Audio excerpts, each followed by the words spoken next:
Hi, everyone. Dr. Elizabeth Bonet here. Dr. Liz, welcome to the Hypnotize Me podcast.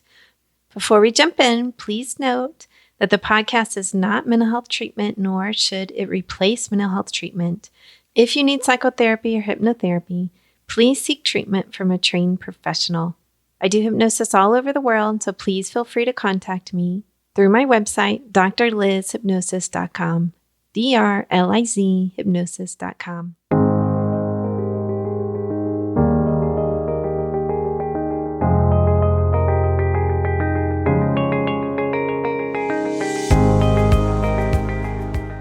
Hi everyone, Dr. Liz here. I thought what we would talk about this week is hot flashes and night sweats. Woohoo! Great topic, right?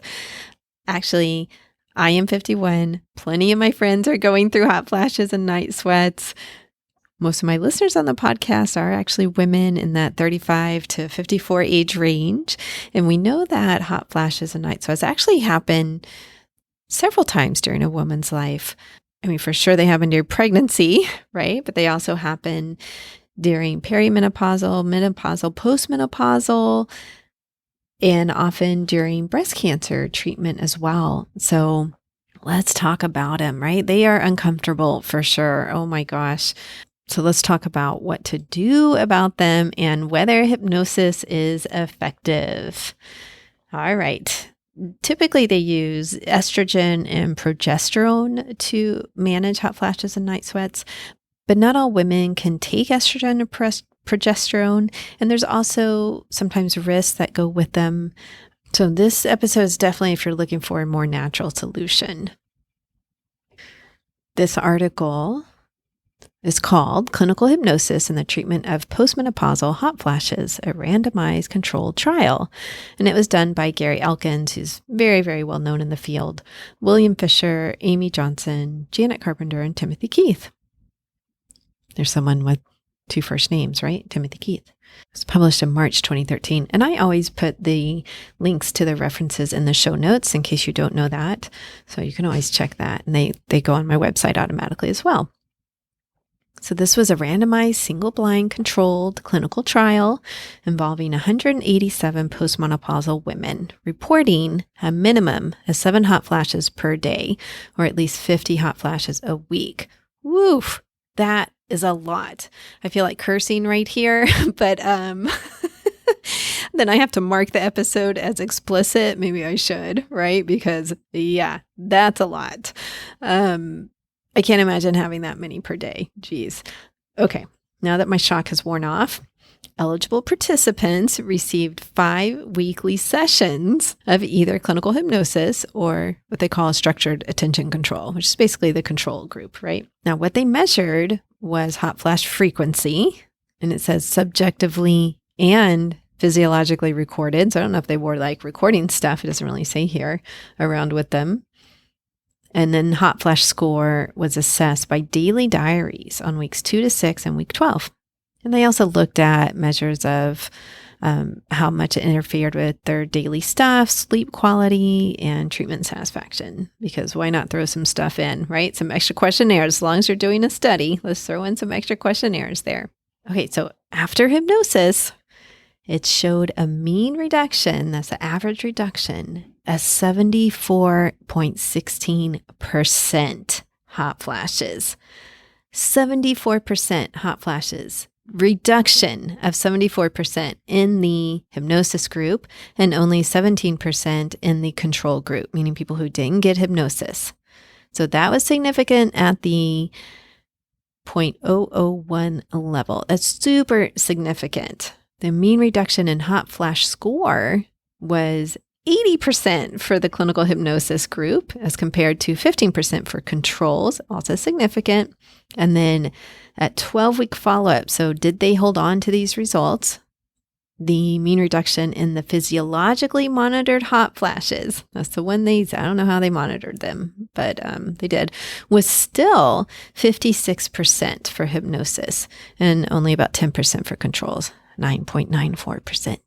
The secondary outcomes, all the extra questionnaires they threw in there, were also still improved at 12-week follow-up. So what's our conclusion here? Hypnosis results in significant reductions in both self-reported and physiologically measured hot flashes and hot flash scores. And remember, that hot flash score is those like daily diaries. Doesn't say exactly what it is. I don't have the like.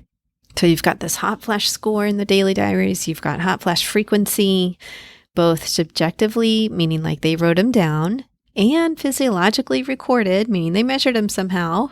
They wore sensors or something around. So improvement on all of that. That's blowing it out of the water, people. Jeez. It really is blowing it out of the water. All right. So that's like your basic postmenopausal woman right there. Hot flashes. We can handle them with hypnosis. Let's look at the randomized trial of hypnosis intervention for treatment of hot flashes among breast cancer survivors. This one was done by Gary Elkins, again, Joel Marcus, Vered Stearns, Michelle Perfect. Would you like that name? The last name Perfect? I don't know if I would. I'm not sure I would, really. M. Hassan Rajab, Christopher Pellamara, and Timothy Keith again. Timothy Keith and Gary Elkins must be friends here. That's what I'm thinking. They're doing this research down at Baylor University in Waco, Texas. Actually, it looks like this was a collaboration from Baylor University in Texas and Temple Cancer Treatment and Research Center in San Antonio, UT Austin, University of Arizona, Department of Oncology at Johns Hopkins School of Medicine in Baltimore. So, hey, that's great, right? Okay. Who were the patients? 60 female breast cancer survivors with hot flashes. That's who they were. They were randomly assigned to receive hypnosis intervention, 5 weekly sessions, or no treatment. Now, eligible patients had to have a history of primary breast cancer without evidence of detectable disease, so no more breast cancer, and 14 or more weekly hot flashes for the last month. Geez, again, that's a lot. That's like 2 a day. I don't know. Maybe you have 5 one day and 1 another. I don't know. But still, that sounds like a lot to me. They started with 60, 51 completed the study, and by the end of the treatment period, hot flashes, which is the frequency and the average severity. I've got the solution to what hot flash score is from the previous study that didn't explain it. Here we go, people. The hot flash score is the frequency times the average severity. So how often does it happen and how bad is it? That's a hot flash score. Okay, it decreased 68% from baseline to endpoint in the hypnosis treatment group. That was significant at the, again, 0.001 level, which is super significant. Okay, they also had improvements in self-reported anxiety, depression, how the hot flash is interfering with their daily activities, and sleep. So that is really good. So this was super significant compared to the control group. The 5 weekly sessions were approximately 50 minutes. So let's say they run 50 to 60 minutes. I have a hard time doing hypnosis in a 50-minute session. So I typically schedule an hour, sometimes an hour and a half, depending on what we're doing.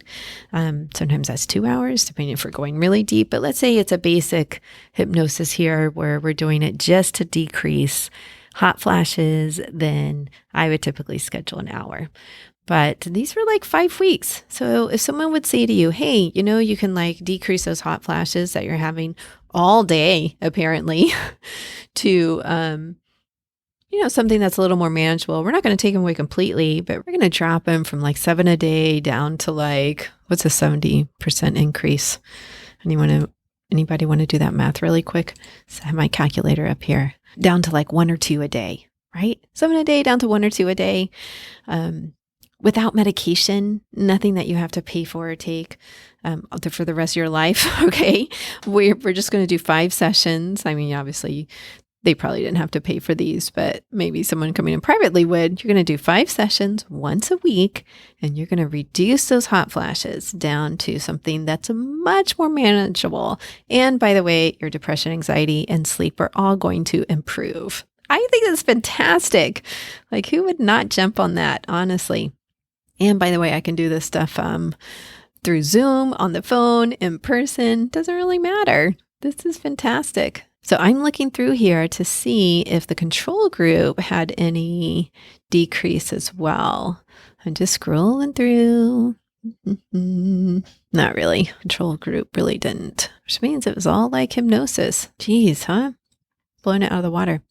So, people, I have friends asking me about this already.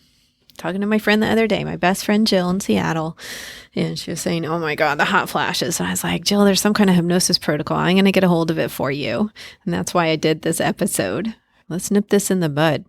So that is it for today, people. Very quick episode today, but very, very useful.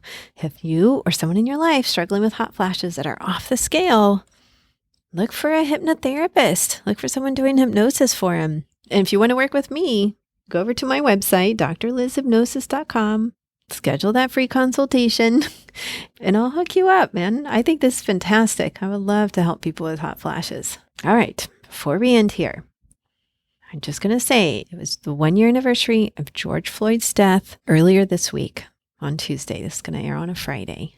And I just want to mark here how much that spurred change in the world, all over the world, protests, and really, I think, a greater recognition of the struggles that people of color face, horrors that they face. I know I don't talk a whole lot of politics on my podcast, but I just want to pause here and honor the sacrifices and the struggles of people of color all over the world. Peace.